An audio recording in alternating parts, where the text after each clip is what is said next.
And thank you so much to Jason for that presentation. First, we are going to have two pre-recorded messages from, respectively, the Provincial Minister of Housing, Steve Clark, followed by the Federal Minister of Housing, Inclusion and Diversity, Ahmed Hussein.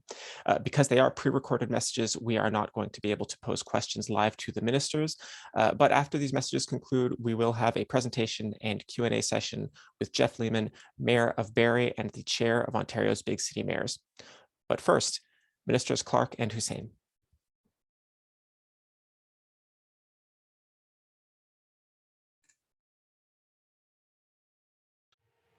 I'd like to start by thanking Richard for inviting me to RESCON's virtual housing summit.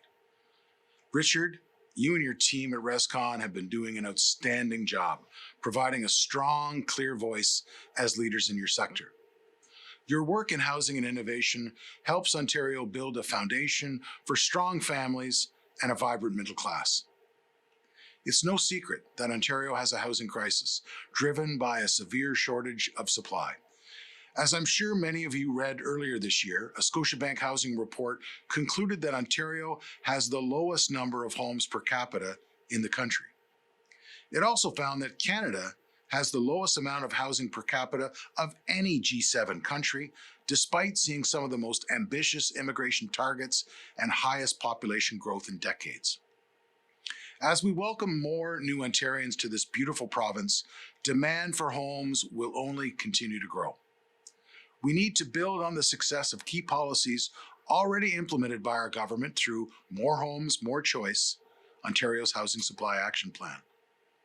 Our Housing Supply Action Plan has made it easier to build the housing that Ontarians need and provide municipalities with the tools and resources to unlock housing in our communities, such as by streamlining planning approvals and removing duplication. Our plan has delivered real results to Ontarians. In 2021, Ontario saw over 100,000 housing starts, the highest level since 1987, and the highest level of rental starts in 30 years.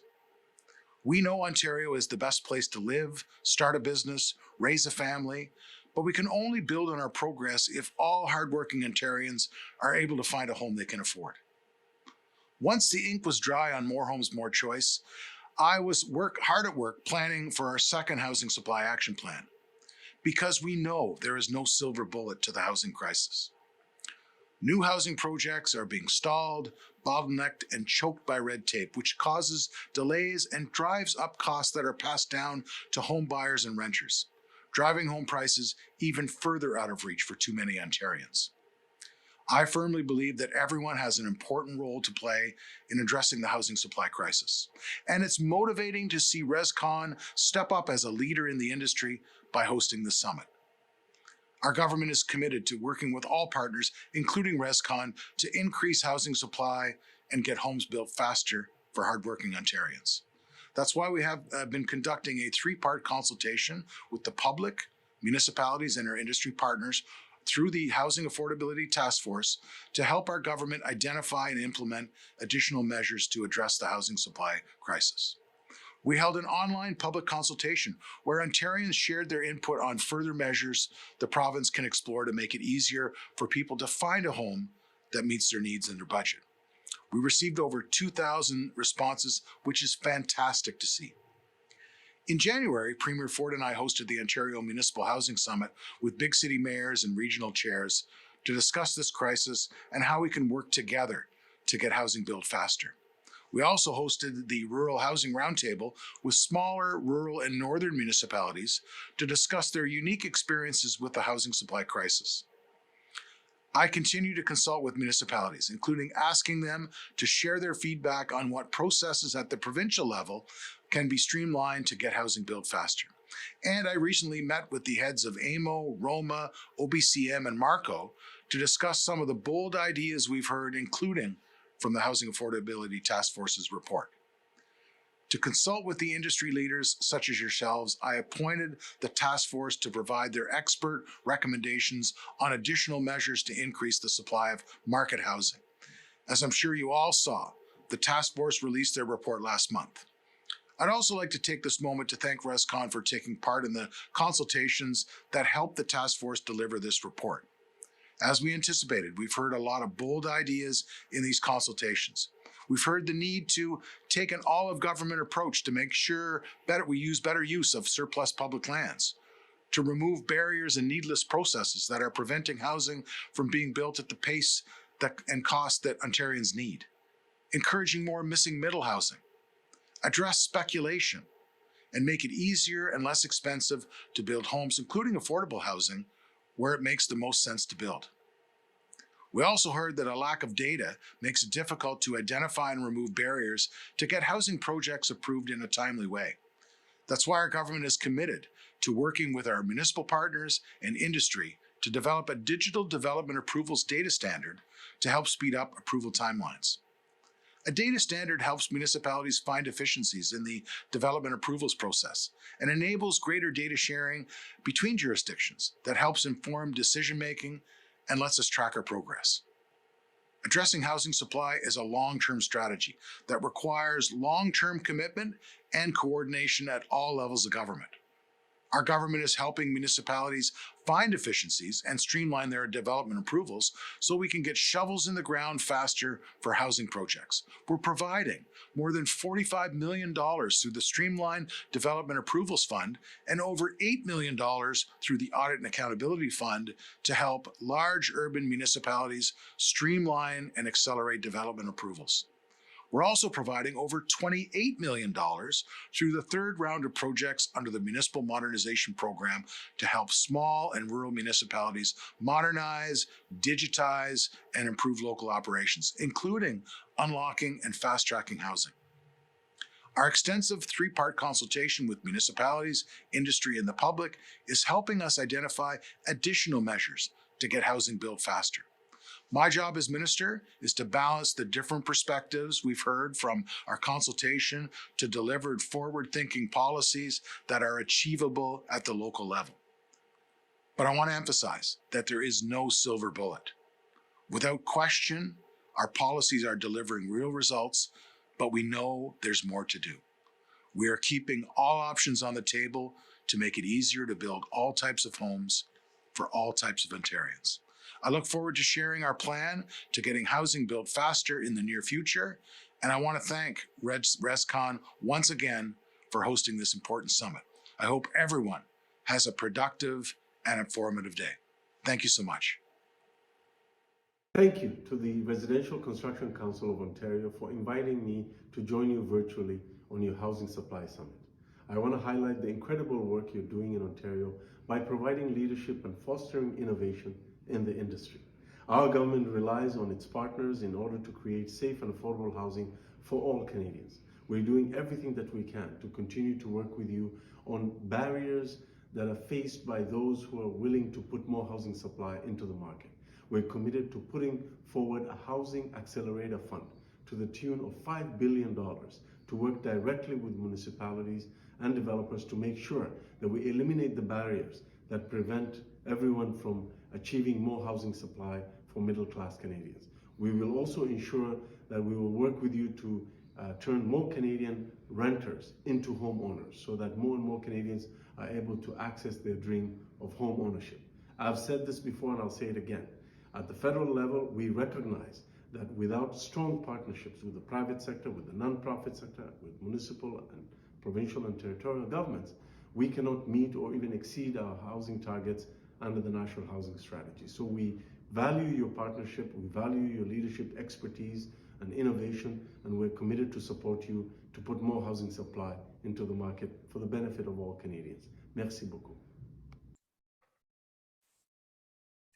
Thank you, ministers, for that. Now it's my pleasure to introduce Jeff Lehman, the Mayor of Barrie. Jeff was first elected in 2010 and has since been reelected with what my colleague Steve Paikin recently called Saddam Hussein margins of victory in both 2014 and 2018. Please subscribe to the On Poly podcast wherever you get your podcasts. Jeff is also the chair of Ontario's Big City Mayors, and he'll be giving us a presentation on the municipal role in housing supply, and then we'll have a bit of a conversation afterwards. So please feel free to submit questions. Mayor Lehman. Thanks so much, John Michael, for that introduction, and hello, RESCON. You know, when Steve said that at an event up here in Barrie, I did think to myself, gee, you could have picked almost any other example. Churchill, wartime, maybe that's over the top. But anyway, thank you for that. And it has been my deep honor to be mayor of Barrie for the last 12 years. And now to chair Ontario's Big City Mayors Caucus. And so I'm going to talk to you a little bit today about the municipal perspective. And I'm going to bring you hopefully a fundamentally optimistic view of this hugely challenging issue, housing, because I'm one of those who, aside from being an optimist, sort of believe that even in our complex federation, even with the diversity of roles of government and occasional squabbles over that, we are well equipped in this country to tackle this issue if we work together. It is only going to be solvable in a complex federation if we work together. And that means we need all three levels of government to respect each other's roles and to be on the same page. And I want to say a little bit about that. But it won't surprise anybody that I'm going to start with a sort of planning nerd story. And that is, there's an area of Barrie, about 10 years ago when intensification really started to roll in my city.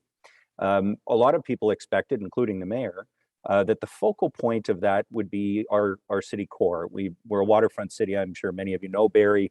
We have lots of wonderful sites in older commercial districts and residential sites in and around our downtown.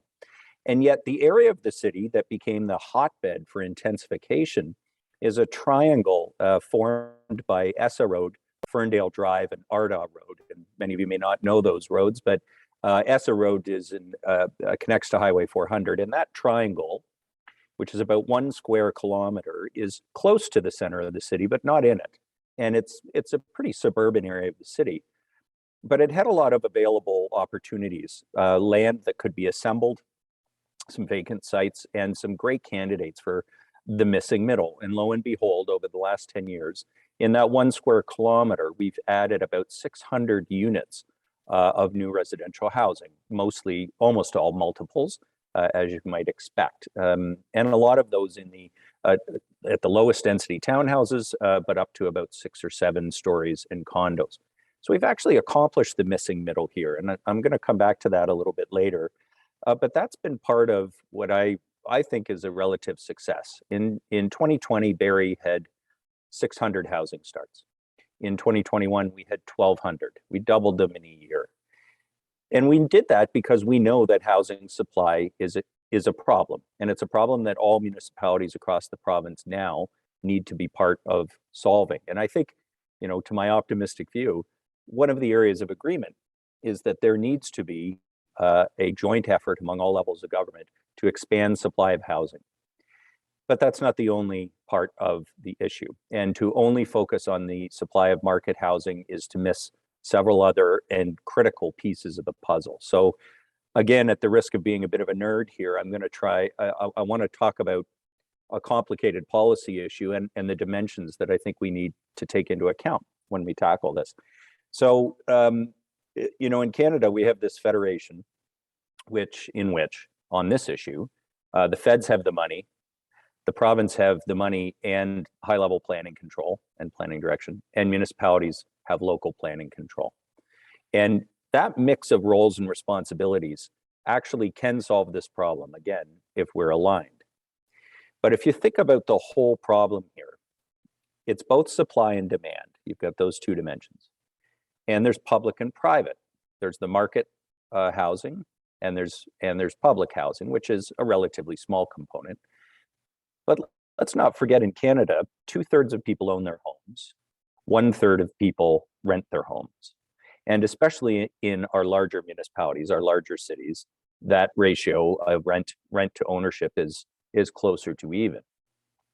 That means, especially for those who are renting on modest incomes and have seen rents skyrocket, the people in greatest housing need rental supply. And so purpose-built rentals needs to be a critical part of the supply solution. So if we sort of think about this problem as supply and demand, market and public housing, and then 3 levels of government, that's complex. You've got a sort of matrix of 12 different areas of action, and there's going to be action needed in all of them.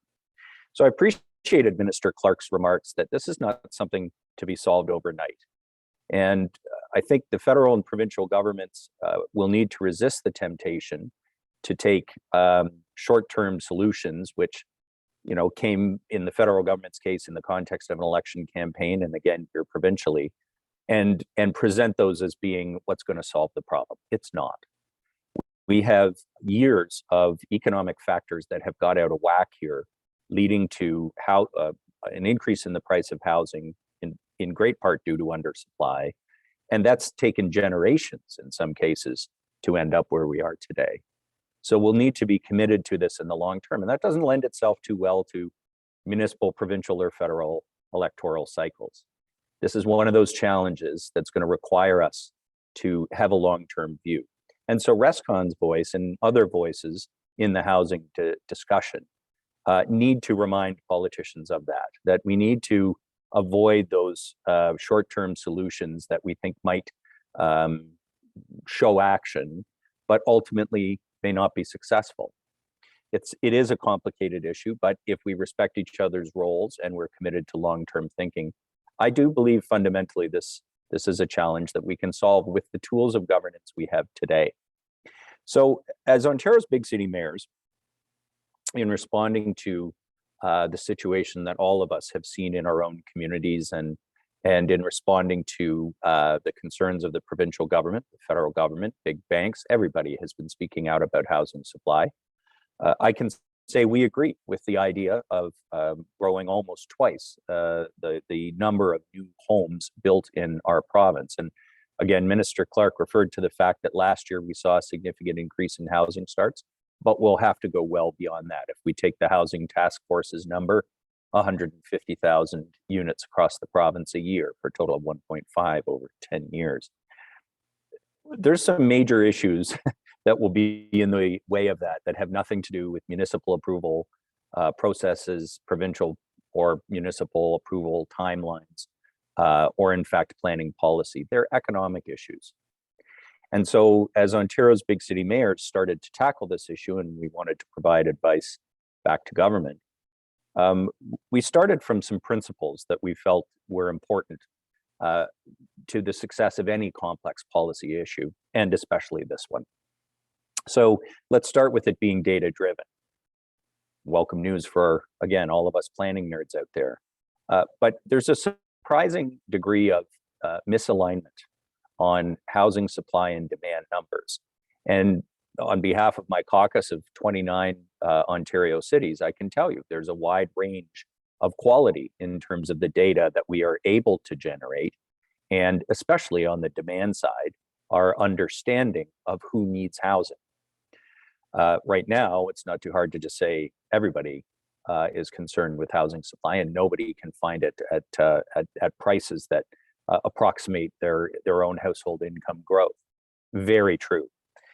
But there are very important distinctions, and Mike Moffat at the Smart Prosperity Institute has been doing excellent work for us at Ontario's big city mayors, and excellent work in general, at looking at what that demand looks like. Because, and I must say, if we have a criticism of the Housing Task Force report, and they openly say this, it was industry driven and looked only at the supply issue. And as I said at the beginning, there are so many more dimensions to the housing challenge than just market and supply side factors. We do need to look at demand factors if we're going to be successful. And so Mike helped us understand where the demand for housing is coming from, who is moving to London from the GTA, to Kingston, where is the demand coming from in Thunder Bay and southwestern Ontario and Ottawa and so forth. And he's done remarkable work to identify the number of net non-permanent residents, which is a term I've come to use a lot more lately. Sort of a new thing, but that's a categorization for primarily international students who came to Ontario in great numbers over the last 5 years and were a component of the dramatically increased demand. Both ministers mentioned immigration, critically important for our future as a province and as a country, that we're able to grow immigration, net international in-migration to Canada. But we need to tie together housing policy and immigration policy, something that hasn't been done before. At the very least, it needs to be talking to each other on a high level. But better would be housing strategies that recognize who's coming and recognize the nature of households that are looking for homes in the GTA and cities like mine. So it needs to be data driven, and we need to understand that demand side. And there is a great need to standardize, coordinate better our understanding of what housing is getting built where and by whom. But the other really critical piece, and I fear this is getting lost a little bit in the shuffle. I think I'm probably preaching to the converted when I talk about pro formas to RESCON. But housing is fundamentally an issue of economics. And policy can shape economics, so can have an economic impact. But it's got to be economic policy, and there needs to be an understanding that we have fundamentally this shortage of supply that is driving up prices that is due to a whole number of factors.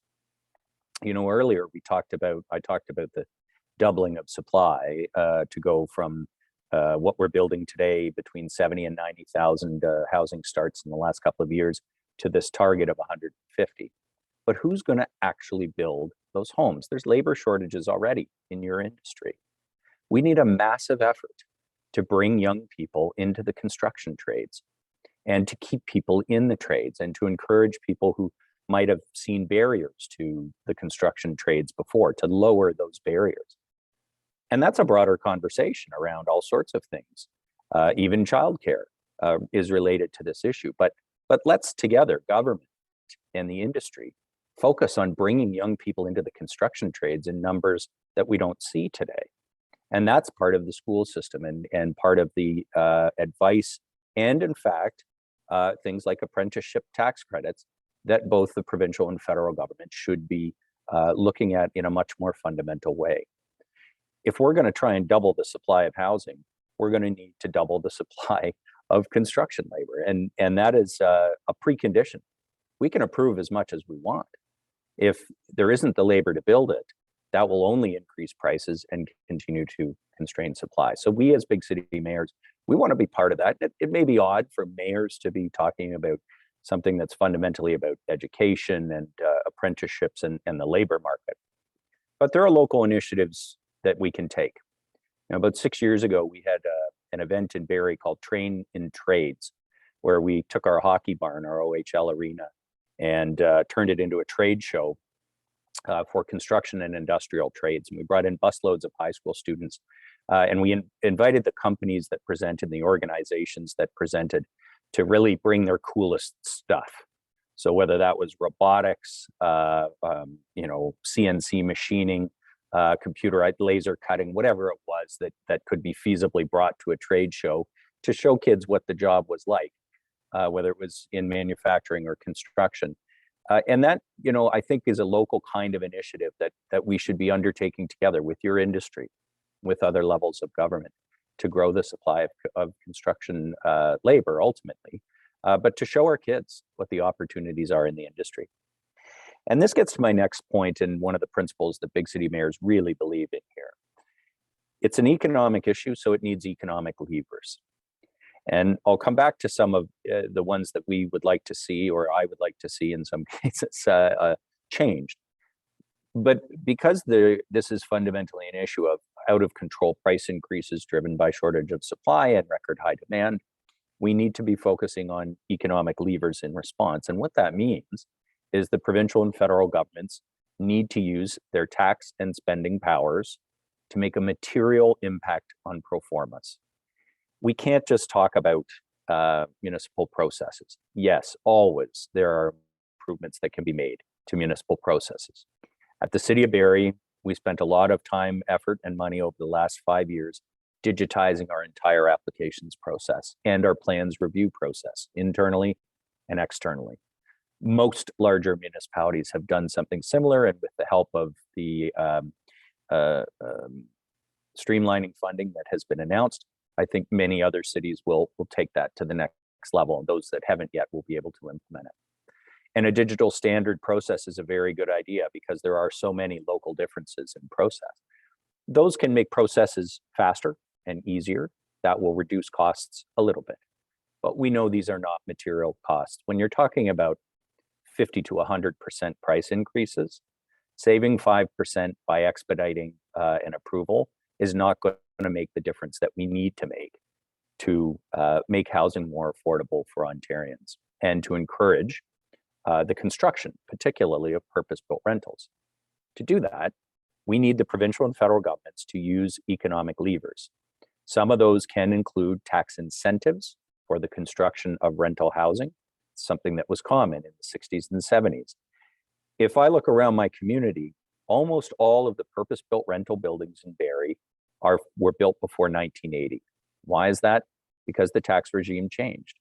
And look, there were some things done back then, like MURBs, that didn't work particularly well. There were also things that worked extremely well. And we need to get back to some of that. I'll talk a bit about that at the end here. But the key principle is that this is an economic problem and it needs economic solutions from government.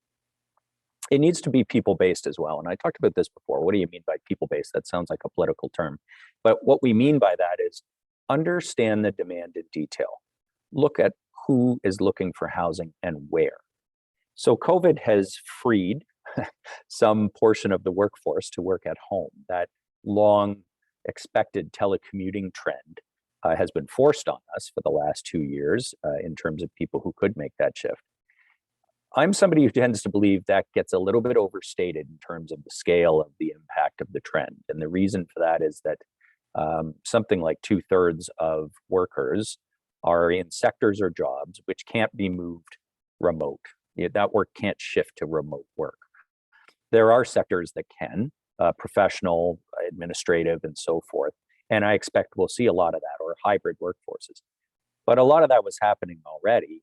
And so the actual chunk of the workforce that is now able to work remotely and could live further afield, for example, from the office, it's significant. It's not overwhelming. We still need housing that is available for people on modest incomes in urban centers, in places where they can get to their jobs. And municipalities, the province, we cannot take our eyes off of that issue. We cannot assume that COVID just enables a redistribution of people and that that's going to work. You know, Mike Moffat talks about drive till you qualify. Families who are leaving the GTA until they're far enough afield that housing prices come down enough that they can qualify for a mortgage. That shouldn't be the case. That is an indication of a market that's failing. And we need to use our economic levers of policy to understand who needs what kind of housing and where, and to start gearing supply to those specific needs. The last thing is local implementation.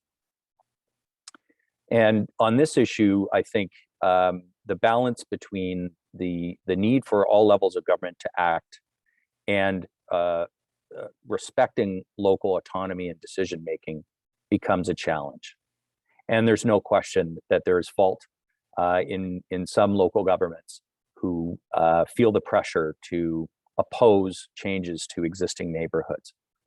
My own council, myself at times, have felt this intense battle between a local neighborhood that doesn't want any change and the prerogative, the need for more housing in our community.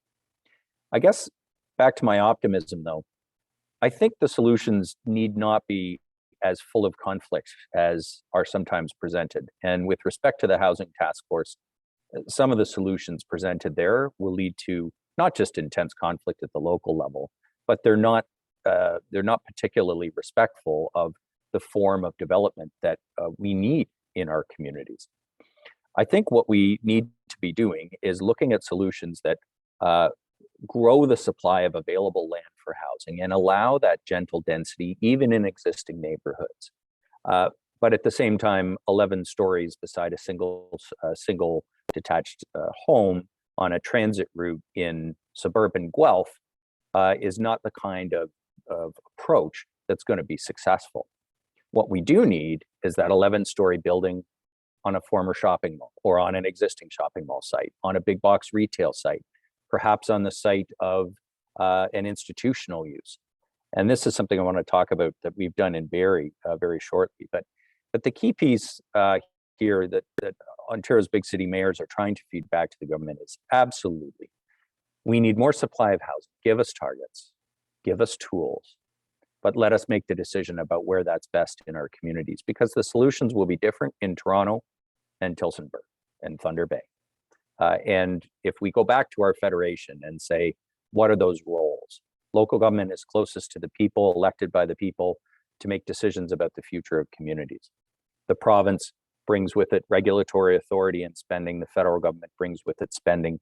And together we can align on the construction of everything from more public housing, supportive and social housing, which is a piece we haven't even talked about yet, to pulling market levers that will allow greater supply of housing to be built in our communities. So I want to sort of finish off my remarks today by talking about some of what we've seen in our own city here, where I think we've started down the right path. So I said at the beginning that Barrie has been able to double our housing starts over the last year over year. We went from 600 to 1,200. We probably need to go even further than that, and I think there will be additional volume in the years to come, especially if the economy stays as strong as it is. But the key piece in that is what is getting built, because as I said at the beginning, if it's purpose-built rental that becomes such a critically important piece of the supply, then the local solution needs to be quite different than if what we're talking about is getting more purchase homes available for purchase in suburban locations. And the reality in any complex issue is it's all of it, but you need to emphasize where the most intense demand is. So one of the things we've done through our affordable housing strategies, we already implemented that. Those were eliminating some of the exclusionary zoning barriers that existed in our city. We 10 years ago, Barrie was probably one of the worst offenders for exclusionary zoning. We essentially made it almost impossible to have a basement apartment. That was not very progressive. And so we turned that on its head. We had some bumps along the way. We permitted ADUs, accessory dwelling units, and didn't really regulate that very well. So we ended up with some very unaffordable accessory dwelling units. You got to be careful when you do this stuff that you're hitting the target. And so our experience over the last 10 years, as we got rid of much of our exclusionary zoning and encouraged through, in some cases, financial incentives, the construction of secondary suites and accessory dwelling units, duplexes, and so forth, is that that has been an immediate, a very organic supply of affordable housing in our community. It's generated almost 1,000 units over the course of the last 5 years, just through second suites and ADUs. But there's been some real challenges with making sure they're affordable, because municipalities don't have a lot of control over that unless you're actually giving somebody money to create the unit, in which case you can put strings on it and hope to be able to enforce that. But as you create these policy changes, we need to make sure that we're actually hitting the target, and that's been part of the experience here. We have seen both gentle density, the missing middle, it's almost the unicorn of planning, isn't it? The legendary missing middle. We have started to see it. And as I mentioned at the outset, interestingly, kind of in the inner suburbs, not necessarily the core and not the outer suburbs. And some of that is due to really, sort of boring legacy issues, like we have old provincial highways that are now arterial roads. They were provincial highways. The houses that got built on like half-acre lots or acre lots, and those lots were still there. They've been assembled. They're great building sites for medium density. And we've started to see a lot of that happen in our municipality. And we're starting only now in the last year or two with the spike in prices and construction costs, but the spike in prices, to start seeing the high density really come out of the ground. But we, like the provincial government, we had that sort of initial round of affordable housing strategy, get more affordable housing built. And then we said, well, we've got to go even further. So we just had a housing task force report to Barrie City Council. The conclusions of that task force, the recommendations, were adopted unanimously by Barrie Council. And Barrie Council, for those who don't know it, has people from across the ideological spectrum, from relatively far left to relatively far right, and everything in between. And yet council was united in supporting these recommendations. One of the headline changes we made was to allow housing as of right on institutionally zoned properties, not schools, but other institutionally zoned properties, and on our remaining commercial zones that did not have permissions for medium and higher density housing. That opens up an enormous amount of land. And at the same time, we eliminated parking ratios and we were introducing shared parking ratios in commercial zones and so forth to try and change the economics, to use our planning policy to make a material impact on the cost of housing. And by opening up that supply of land, we've got some great sites. I mean, institutionally zoned sites like places of worship. We have some enormous churches in the south end of the city that are on campuses. They would like to do housing, and they're great candidate sites for that critical public housing piece as well. Supportive housing, which is the solution to homelessness. Social housing, which needs to be expanded in our region like across Ontario, or seniors-oriented market housing at affordable rents. And that's what some places of worship have built in Barrie over the years.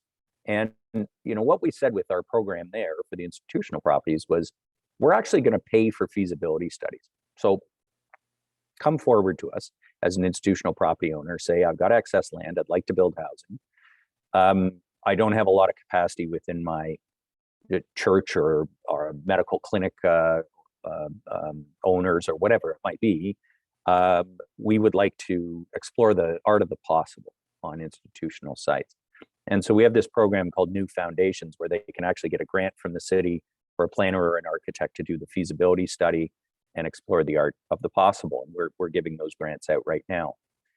That's taking the municipality into a level of proactivity, pardon the word, that I think is what the kind of solutions we need if we're actually going to tackle the housing crisis. We need to not just say, okay, come on in with your ideas. We need to be an active partner in generating the solutions, especially for that gentle density, that medium density that we are pursuing. And so by making housing as of right possible on commercial and institutional sites, I think we're creating an opportunity for a lot more supply to be brought to market. The last thing I wanted to mention today is actually to quote someone else. And I want to quote somebody, two dear friends, Ann Golden and David Crombie, who had a wonderful editorial in the Toronto Star and a few other places over the last, I think it was about 3 weeks ago. And what they had to say was this: a larger proportion of people moving to the region want to live inside existing cities. Polling tells us this because of the urban amenities and services. Building the missing middle in these cities requires changes to zoning rules that exclude multi-unit buildings in low-density neighborhoods. This would allow the creation of pre-Second World War style communities like Toronto's Little Italy, with its mix of detached semis and small unit apartments. I believe in that so strongly. When I talk to my residents about what neighborhoods they like in the city of Barrie, they often mention those intra-war communities, those immediate post-war communities that have a mix of 3-story apartments beside semi-detached, beside single-detached, in a community that mixes tenure types and income levels. Those are the streets and neighborhoods that people often say are the streets and neighborhoods that they want to live on. Anne and David went on to say that if we want truly affordable housing, governments will need to get back into the business of providing financing and loan guarantees, for example, that help spur the highly successful co-op buildings of the 70s and 80s. I think in our federation, in my closing comment, if we respect those roles, and work together, and there needs to be more working together than there's been. Federal funding, provincial guidance on planning policy, local solutions and implementation, then we can provide both more social and supportive housing to those in deepest housing need in our communities, and expand the supply of market housing, which ultimately is what we need to do to tackle the high cost of housing in Canada. Thank you very much for allowing me to make those longer remarks today. I know I had a little extra time because of the timing of our other guests. So happy to be here, and thank you again so much for the opportunity to give these remarks on behalf of Ontario's big city mayors today. And thank you, Mayor Lehman. I guess I should say to our audience that you weren't going massively over time, rather your predecessors were just a bit shorter. So once again, important responsibilities are being downloaded to the municipal level. We do have a few questions already from your remarks. And so I'm just going to start off with some of the questions that have been submitted. I do have some of my own that I might abuse my privileges for to ask you later. But the first one says that, referring to Jason's presentation earlier, saying that data did not mention the contribution that baby boomers selling their houses will contribute to the overall supply. There are a lot of detached homes with only 1 or 2 residents in them. I know this is certainly an issue in Toronto right now. I'm wondering if you want to give the perspective from Barry. Yeah, there was some great work done at the University of Toronto, I think maybe the Center for Spatial Economics, around the number of empty bedrooms in the GTA, and the fact that there were enough empty bedrooms to house everybody for quite a while. It's not feasible to expect that all those empty bedrooms can be immediately put to use. But look, housing is a chain, a continuum. And when you have people that are at a point in the continuum where they can't find what they want to move to, they stay in what they've got. And I think there's a degree of that going on right now, and that's happening even here in my community. If we want people in the later years of their life to move to apartments or smaller units, townhouses, whatever it might look like, that meet their needs, that creates the potential to free up, if you will, the detached housing for resale that chains can then access. But if that supply isn't available, then the chain stops moving, and if the chain stops moving, then the only way to meet people's needs at different spots on the chain is to add more, to extend the metaphor too far. But I do think so this is why seniors housing, if you will, or seniors oriented housing becomes important for families. And the family housing becomes important for the first time buyers, because if we don't keep the chain moving and create opportunities for people to find the type of housing they need, then we get stuck. And I think there is a degree of that going on right now across not just the GTA, in fact, all communities in Ontario. Our next question from the audience says that currently land is not being used efficiently, with desirable downtown areas lacking density to meet demand, and unchecked sprawl contributing to rising infrastructure costs. The land value tax is one proposed solution to encourage efficient use of land. Is this tax on the radar for municipal governments? And I guess I would add, Mayor Lehman, is that something that municipal councils can even do absent legislative change? No, we can't do that right now, and that's a challenge. And I would say the lack of tools in the municipal toolbox outside the City of Toronto, of course, it's even more limited. The City of Toronto does have some additional tax powers that others don't. That's a broader problem, which I started with my optimistic view that we can solve this with our current federation. I would tell you, though, that one of the challenges that face municipalities all across the board, but especially with housing, is our legislative framework is 150 years old and was built for an agrarian society, not an urban society, and here we are. So we are ill-equipped to face the challenges of the 21st century when it comes to our fiscal tools.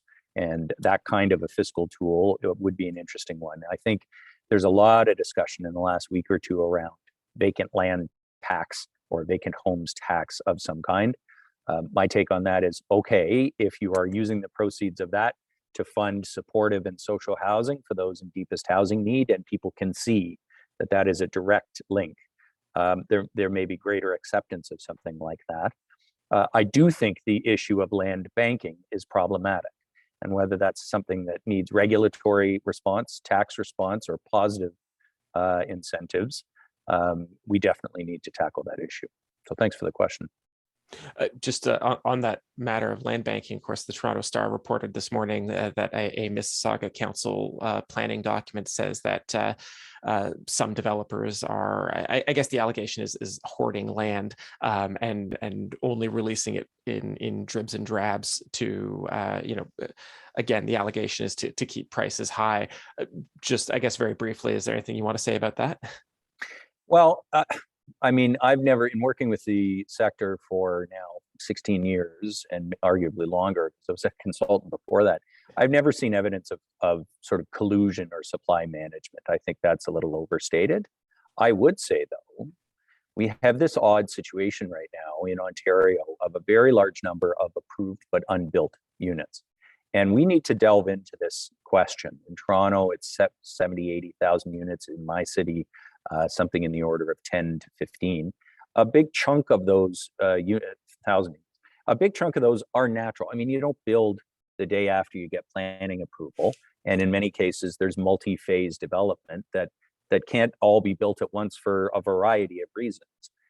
Is one of those reasons supply management? I think that might be overstating it, but I think the impact of projects not proceeding that were approved is problematic. And then unfortunately, there are those egregious examples of projects that are canceled and contracts reneged on. And my city, unfortunately, became a little bit of the poster child for that, because we had one development near one of our GO stations where that happened, and that should not be legal. One of our next questions from the audience: what targets and tools do municipalities not have? The province is not blocking them from introducing gentle density, and the growth plan encourages intensification throughout the built boundary. Yet many municipalities don't do this. What would the mayor specifically point to that is needed from a regulatory point of view? From a regulatory point of view, well, I would actually say that there's not much that we can't do from a regulatory point of view today. In terms of encouraging the supply, I don't think that's the issue. I think there is the ability to make changes to our local planning policies that would encourage the construction of additional supply in a variety of circumstances. I think where our concern is that those should be local decisions, because they look different in each municipality. So it should not be a provincial solution that is forced on municipalities. That's a mistake. And while the overall targets, the incentives, positive and negative, to the industry, to municipalities, which is in the Housing Task Force report, direct financial incentives, while we have some concerns around being treated like that, I think the principle of setting targets and creating accountability for those targets is actually accepted. And I think that's one that, from a regulatory point of view, moving forward, could make a real difference. But to answer your question directly, I think municipalities can permit more housing on sites that do not have the degree of conflict that seems to be so much of the focal point in the discussion these days. We have, in every city in this province, aging commercial strips. Think of your home city, you will think of it right away, what street it is, and those sort of beaten up 60s era malls or stores that are prime locations for redevelopment. My city, there's a street in the core, Bradford Street, which used to be dealers' row for cars. It was all car dealers. Most of them are gone. They're great big square flat sites, prime for redevelopment. We have a couple of commercial corridors that we think are prime for redevelopment. The reason I mention this is, I said in the conversation that it needs to be data driven. We can't lose the science of planning for political reasons. The science of planning is that we have infrastructure that can support certain levels of development. We have urban structures that we build into our plans that ensure that our cities work well, that we don't end up with lack of an essential service for residents, under capacity, and the kind of problems that we have seen in the fastest growing parts of Ontario. We got to stick to that. And when you stick to that, and you look at the actual amount of land that is possible to bring into medium density development, high density development, low density development, we can make this work within the existing regulatory regime. I really believe that.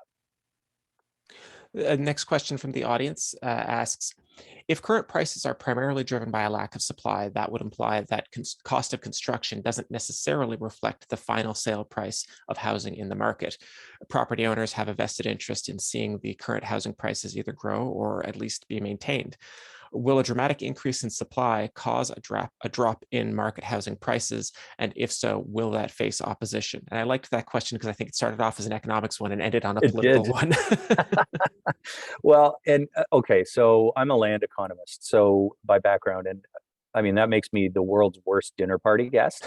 But it also gives me a little bit of background in this, which is a very dangerous thing for a political leader. I mean, my take is it's actually more of a demand side issue in terms of what's going to cause the property market to move at scale, if you will, in terms of prices.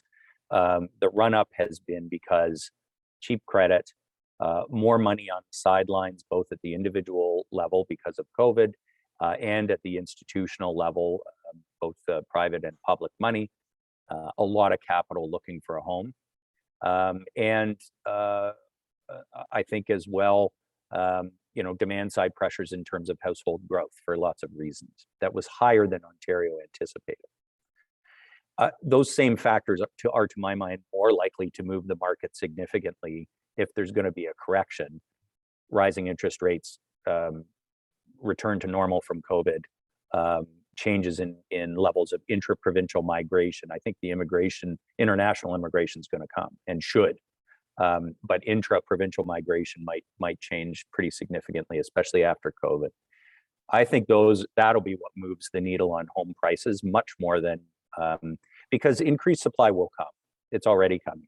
As Minister Clark rightly said, last year we had 20,000 more starts than the year before. So it's, we're already ramping, but we haven't seen prices drop yet, have we? Or any sign of moderation. So the supply will take time to have its effect, and it'll be a leveling effect. What causes, to my mind, the spikes spikes and dips are the demand side, and that's what we got to watch for, I think, this year. Right. I mean, it's one of the, I think the fundamental things about the housing market is that the demand can always shift faster than the supply. So much faster. And as much as we are here today to talk about supply and how important that is, you just can't, you can't build homes fast enough to keep up with people's changing tastes. No, nor price increases that are, in my community, a doubling in the price of housing in 2 years. Right. I mean, there's no supply side response that can ever come close to responding to that. And it would be a mistake to anyway, because supply is a long way. Deploy. That's a new word, deploy. Anyway, supply is a long way and demand is a short way. Right. We have another question. If there are those dealership lands identified as an option to develop, has your city moved to figure out what the maximum density services could sustain? And is your city council and staff moving to zone those lands for the hopefully high density without waiting on the proponent first? Yeah, 100%.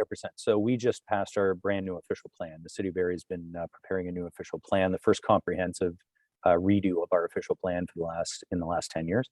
And it is much more permissive in our urban growth center, in our core area, in terms of height and density. But it's not even height density that ends up being the constraint. It's parking.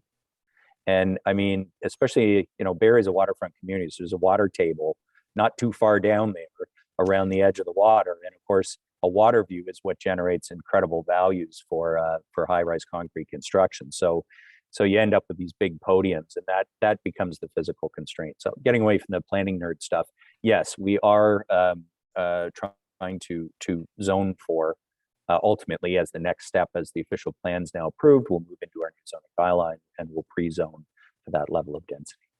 But we were already pretty permissive, to tell you the truth, because of the growth plan over the last 12 years.